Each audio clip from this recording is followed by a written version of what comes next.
I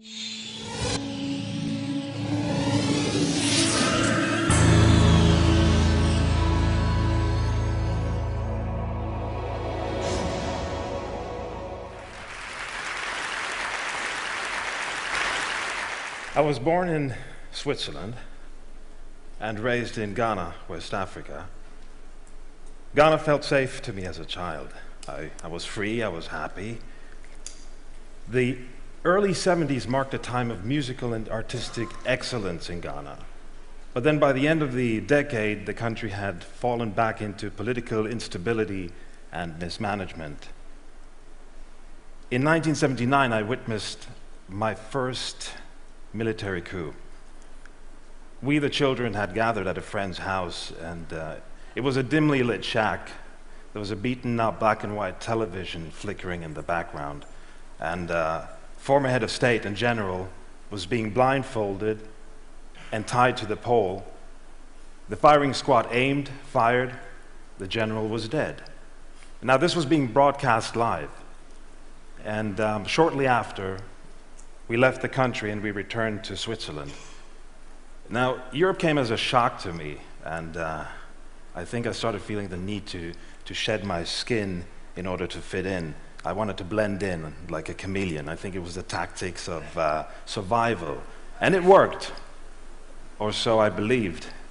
So here I was in 2008, wondering where I was in my life. And I felt that I was being typecast as an actor. I was always playing the exotic African, I was playing the violent African, the African terrorist. And I was thinking, how many terrorists could I possibly play before turning into one myself? And I had become ashamed of the other, the African in me. And fortunately, I decided in 2008 to return to Ghana. After 28 years of absence, I wanted to document and film the 2008 presidential elections. And there I started by searching for the footprints in my childhood. And before I even knew it, I was suddenly on a stage, surrounded by thousands of cheering people during a political rally.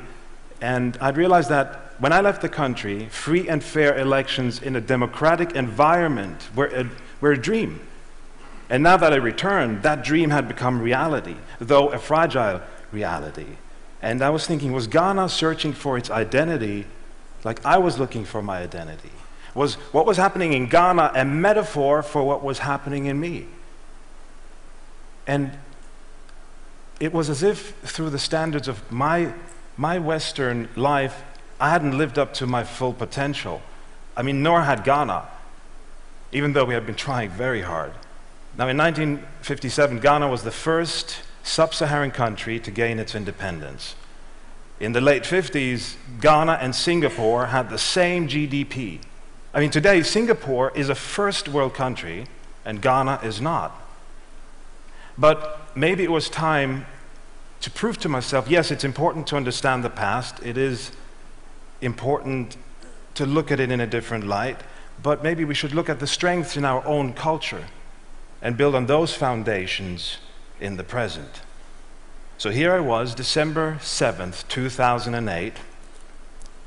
The polling stations opened to the voters at 7 a.m., but voters eager to take their own political fate into their hands were starting to line up at 4 a.m. in the morning. And they had traveled from near, they had traveled from far, because they wanted to make their voices heard. And I asked one of the voters, I said, whom are you going to vote for? And he said, I'm sorry, I can't tell you. He said that his vote was in his heart. And I understood this was their election. And they weren't going to let anyone take it away from them. Now, the first round of the voting didn't bring forth a clear winner. So nobody had achieved the absolute majority. So voting went into a second round 3 weeks later. The candidates were back on the road. They were campaigning. The rhetoric of the candidates, of course, changed. The heat was on. And then the cliche came to haunt us. There was claims of intimidation at the polling stations, of ballot boxes being stolen. Inflated results started coming in, and the mob was starting to get out of control. We witnessed the eruption of violence in the streets. People were being beaten brutally. The army started firing their guns. People were scrambling. It was complete chaos. And my heart sank because I thought, here we are again. Here is another proof that the African is not capable of governing himself. And not only that, I am documenting it, documenting my own cultural shortcomings. So when the echo of the gunshots had lingered, it was soon drowned by the chanting of the mob, and I didn't believe what I was hearing. They were chanting, "We want peace. We want peace." And I realized it had to come from the people. After all, they decide, and they did. So the sounds that were before distorted and loud were suddenly a melody. The sounds of the voices were harmonious. So it could happen. A democracy could be upheld peacefully. It could be by the will of the masses, who are now urgently pressing with all their heart and all their will for peace. Now here's an interesting comparison. We in the West, we preach the values, the golden light of democracy, that we are the shining example of how it's done. But when it comes down to it, Ghana found itself in the same place in which the US election stalled in the 2000 presidential elections, Bush versus Gore. But instead of the unwillingness of the candidates to allow the system to proceed and the people to decide, Ghana honored democracy and its people.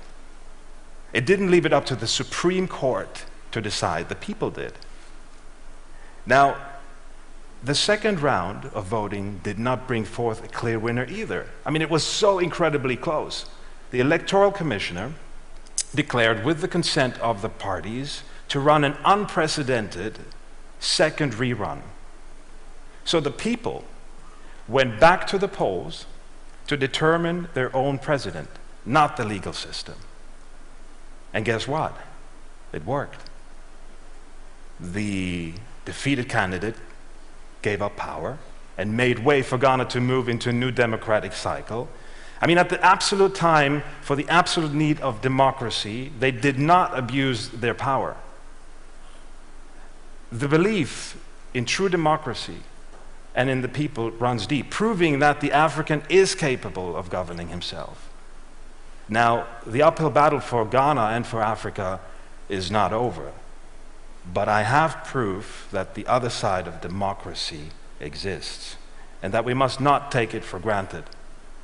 Now, I have learned that my place is not just in the West or in Africa, and I'm still searching for my identity, but I saw Ghana create democracy better. Ghana taught me to look at people differently and to look at myself differently. And yes, we Africans can.